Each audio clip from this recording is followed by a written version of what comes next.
காலங்காத்தால ஊட்டாண்டு வந்து பெல்ல அமைக்கினே இருக்கிய. என்னப்பா ஓனா? இந்த வீட்ல ஒரு போர்ஷன் வாடகைக்கு விட போடணும்னு பேப்பர்ல போட்டுருந்தது. அதான் உள்ள வந்து இடத்த பார்க்கலாமா? கொடகுலி கூடு பார்க்க வந்திருக்கியா? இது புடி. இது இந்த கலேஜ கொண்டு போய் அந்த கார்ப்பரேஷன் தொட்டியில கலாச்சிட்டு வா, அப்பால பேசுவோம். புடி. என்னமா இது வீடு பார்க்க வந்தவங்க கிட்ட வேலை வாங்குறீ நீ? சரி நானே கலாச்சிக்கிறேன். அடுத்த கால் பண்ணிட்டு போ. ஏமா வேணாம் நில்லு. அண்ணா நகர் வரதுக்கு ஆட்டோக்காரனுக்கு 50 ரூபா எழுதிருக்கேன். விட்டு அந்த கலிச்ச. நில்லு.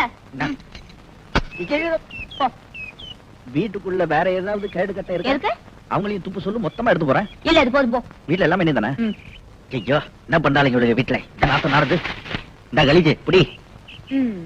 இப்போ உள்ள போலாமா? இல்ல. உன் பேர் என்ன? சக்கரவர்த்தி. ராணி வீட்டுக்கு வரலையா? நான் கல்யாணம் ஆகாத சக்கரவர்த்தி. அப்ப இந்த ஊடு உனக்கு வாழை கிடையாது. ஏன்? கண்ணால ஆன ஆம்பளையா இருக்கணும், இல்ல கண்ணால ஆகாத பொம்மநாட்டியா இருக்கணும். அவங்களுக்கு தான் எங்க எஜமானி அம்மா இந்த ஊடு விடுவாங்க. உங்க எஜமானி அம்மா என்ன அலியா? யோ அழியும் இல்ல எலியும் இல்ல. அவங்க இது எங்க அம்மா கண்டிப்பா